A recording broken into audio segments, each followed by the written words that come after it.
Assalamualaikum warahmatullahi wabarakatuh.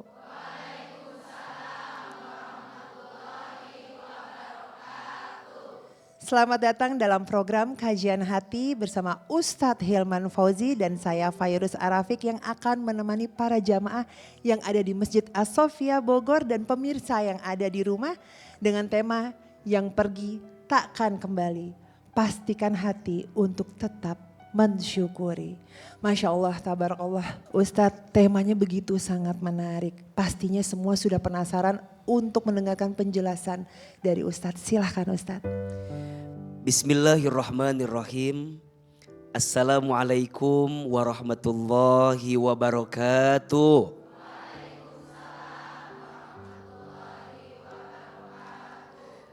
Bunda, kadang dalam hidup kita harus belajar bersyukur atas sesuatu yang pergi meninggalkan kita. Kenapa?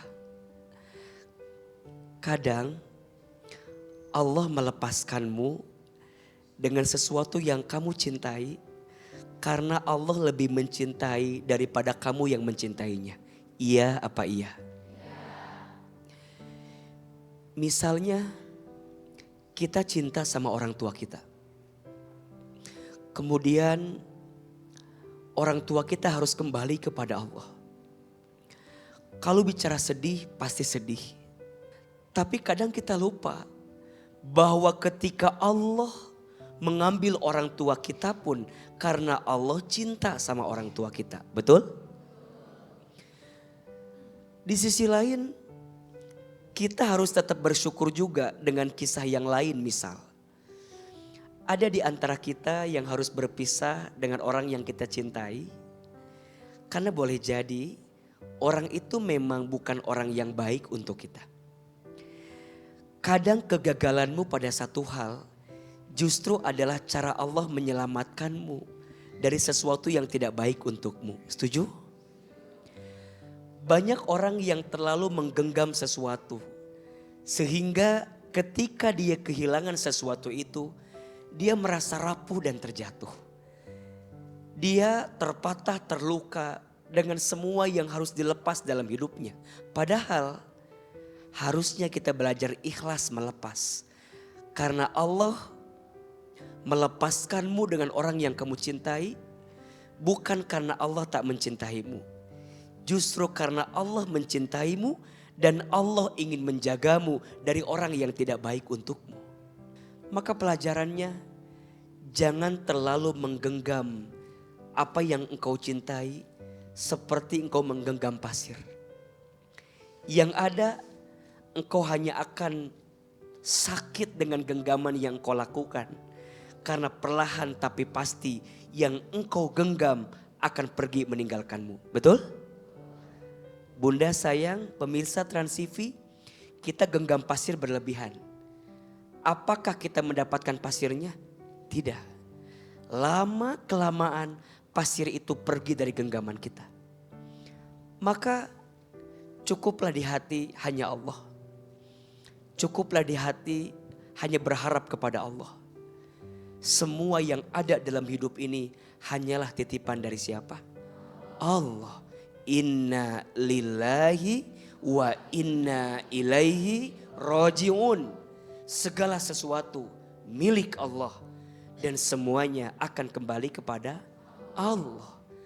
Kalau kita sudah belajar melepas dengan ikhlas, bahkan kita bersyukur dengan apa yang telah pergi meninggalkan kita, perhatikan, Allah akan hadirkan banyak kebaikan kepada mereka. Ulaika alaihim salawatum mir rabbihim wa rahmah wa ulaika humul muhtadun. Mereka akan mendapatkan keselamatan dan kasih sayang dari Allah. Mungkin manusia pergi meninggalkan kita, tapi biasanya ketika manusia pergi meninggalkan kita, di hati kita ada cintanya Allah. Betul? Allah mengajarkan kita untuk tidak terlalu melekat cinta pada seseorang. Sehingga Allah itu punya sifat maha pencemburu. Kalau Allah sudah melihat seorang hamba punya rasa cinta yang berlebihan kepada selain Allah, biasanya akan Allah ambil apa yang dia cintai itu. Bukan karena Allah membencinya, tapi karena Allah tahu rasa cinta hamba itu terlalu berlebihan kepada selain Allah. Sudah saatnya kembali kepada siapa? Kembali kepada Allah. Karena yang tak akan pernah mengecewakanmu hanya siapa? Allah. Nyatanya manusia bisa pergi kapan saja. Semoga Allah menitipkan hati yang penuh kelapangan untuk melepas pergi semua yang telah dihilangkan. Amin ya Rabbal Alamin. Bunda, ada bintang tamu kita yang dari tadi Ustadz, dari awal mulai Ustadz Tausiah tuh udah nangis terus. Ada Kak Dena Devanka, apa kabarnya Kak? Boleh berdiri ya Kak? Assalamualaikum Ustadz, Kak Fairuz. Saya Dena Devanka, saya ibu dari 3 anak. Saya mengalami perceraian 3 tahun yang lalu dengan mungkin kisah yang sebagian besar orang tahu. Dan akhirnya saya memutuskan untuk berpisah karena saya sudah tidak sanggup lagi untuk menjalani rumah tangga. Tapi saya berjuang sampai titik di mana saya bertahan. Akhirnya semua berjalan dengan agak sulit karena saya membutuhkan waktu untuk mendapatkan akte cerainya sulit. Dengan banding, kasasi dan akhirnya hak asuh anak memang ada di saya. Alhamdulillahnya saya mendapatkan banyak hidayah. Anak saya menjadi anak yang soleh dan soleha. Alhamdulillah sekarang jadi rajin sholat dan belajar ngaji tanpa saya harus suruh. Kemudian Pak Ustadz, dengan perceraian ini jujur boleh dibilang saya cukup trauma. Jadi saya cukup trauma dengan untuk menjalani hubungan lagi. Saya merasa setelah bercerai pun saya merasa terus seperti terzolimi ya. Ada oknum-oknum yang berusaha untuk memframing saya ya seperti kayak karakter lah. Ya, memframing karakter saya. Itu bagaimana cara menyikapi orang yang menzolimi kita. Dan poin yang kedua, pandangan Islam bagaimana jika seorang ibu yang memang berperan lebih daripada seorang ayah dalam menafkahi dan juga membesarkan anak. Apakah itu merupakan jihad dalam Islam? Karena setahu saya kalau mencukupi anak atau menafkahi anak itu bukan kewajiban seorang ibu. Seperti itu Pak Ustadz. Terima kasih. Izin Mbak Dena, sekarang anak-anak gimana kondisinya? Anak-anak alhamdulillah kondisinya ada bersama saya, ada eyangnya, kita punya support system yang sungguh luar biasa. Terus awalnya memang rutin ketemu dengan ayahnya. Tapi lama-lama sekarang dikarenakan ada sesuatu hal, misalnya ya kalau boleh saya sampaikan, anak sakit di rumah sakit, ayahnya tidak menengok, akhirnya anaknya kecewa. Akhirnya tidak mau bertemu.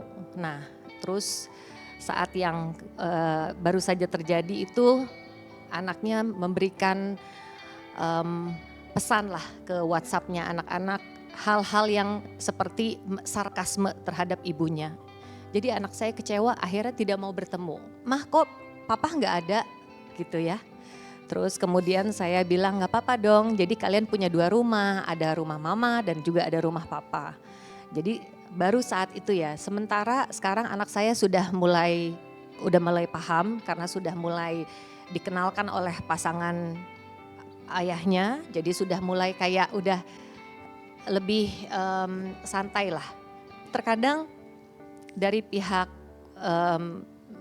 yang sana itu sepertinya tidak memperdulikan mental health anak saya gitu. Karena saya bekerja Pak Ustadz dan saya ngerasa saya sudah berjuang untuk anak saya. Saya menyekolahkan anak saya. Ayahnya memang memberikan nafkah tapi memang tidak cukup ya. gitu. Dan saya sudah ibaratnya saya sebegininya loh menjadi ibu, tapi kenapa masih dituduh yang tidak-tidak, masih manipulatif. Nah, saya sudah lelah Pak Ustadz. Terkadang saya setiap sholat saya memang berdoanya untuk tidak mau dipertemukan oleh yang bersangkutan. Alhamdulillah sih dijabah. Saya nggak mau ketemu dan selama 3 tahun nggak pernah ketemu oleh beliau. Tapi ya itu dia.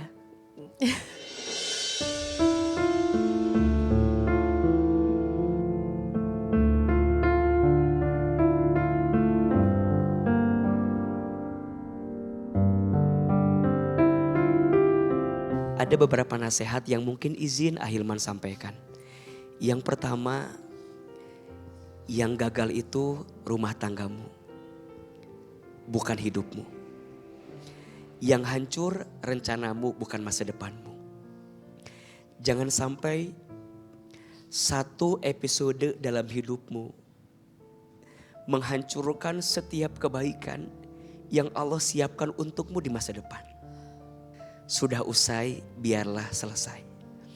Maka sikap yang pertama adalah belajar ridho dulu. Belajar menerima bahwa tidak mungkin ini terjadi illa biiznillah, kecuali atas izin Allah. Allah yang mengizinkan kita bertemu dengan orang itu. Maka sebaiknya setelah perpisahan ini, mari sama-sama lembutkan hati. Dari pihak Mbak Dena juga belajar memaafkan. Dari pihak sana juga belajar memaafkan. Saling berjalan lagi dengan kebaikan masing-masing. Malah kalau bisa saling mendoakan, betul? Tinggal sekarang bagaimana kita punya amanah nih, anak. Ingat, mantan istri ada, mantan suami ada. Tapi mantan anak tidak akan pernah ada. Seorang ayah masih punya tanggung jawab dan kewajiban untuk memberikan nafkah kepada anaknya. Karena bagaimanapun anak itu mengalir darahnya dari ayah. Bagaimanapun bin dan bintinya kembali kepada ayah. Maka termasuklah berdosa jika ada seseorang yang tidak bertanggung jawab terhadap apa yang harus ditanggungnya. Mungkin dalam fase ini kita harus berperan jadi dua sisi. Kadang jadi ibu, kadang jadi ayah. Jangan pernah khawatir kehilangan rezeki. Karena setiap anak punya rezekinya masing-masing. Mungkin Allah tidak kirimkan dari orang itu. Tapi boleh jadi Allah kirimkan dengan jalan yang lain. Tapi memang sebaiknya kalau bisa dimusyawarahkan, akan jauh bisa menghadirkan kebaikan. Mungkin orang tuanya harus berpisah. Tapi kasih sayang kepada anak jangan sampai berpisah. Mungkin Mbak Dena juga menjaga jarak. Kenapa? Karena menjaga jarak bukan berarti memutuskan silaturahmi. Tapi menjaga jarak justru menjaga hati. Agar tidak tersakiti yang kedua kali. Walaupun di atas sejadah mungkin kita menangis. Mungkin dalam bersujud kita menangis.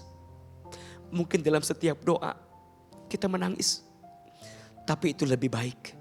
Karena tangisan yang tidak akan sia-sia adalah tangisan yang tumpah di hadapan Allah Subhanahu wa taala. Wa kafa billahi waliya wa kafa billahi nasira. Ingat, kalau ada orang yang menjatuhkan kita, jangan membalas. Biarlah Allah yang paling tahu seperti apa keadaan kita.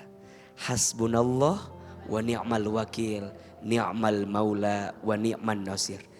Bacakan doa ini setiap Kak Dena lagi ngerasa sakit, ngerasa rapuh dengan penilaian orang kepada kita. Bacakan doa yang tadi, semoga Allah nanti membuktikan seperti apa semesta ini mengantarkan kebaikan untuk kita. Insya Allah. Terima kasih Pak Ustadz. Saya dengan dia itu hubungannya hanya untuk anak. Jadi dia tidak ada lagi namanya hak secara agama dan juga secara negara terhadap saya gitu. Jadi itulah yang terus-terusan saya ingatkan ke pihak mediator. Kebetulan saya nggak bisa berkomunikasi dengan beliau. Saya sudah mengikhlaskan dengan nominal yang diberikan oleh beliau. Jadi saya sudah ibaratnya pasrah lah ya. Mau ngasih berapa oke deh gitu loh. asal kita baik-baik aja. Terkadang saya diam, tapi terkadang saya tidak mau terlibat dalam kehidupan pribadinya dia. Begitupun juga dengan itu yang saya harapkan dari dia. Tidak usah ikut campur dengan kehidupan pribadi saya. Cukup menggugah hati. Karena memang udah, aduh saya nggak mau nangis.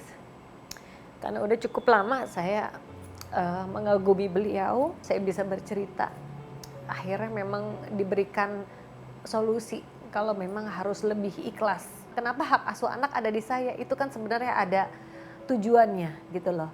Ya alhamdulillah, semoga bisa menjadi amanah yang luar biasa buat saya.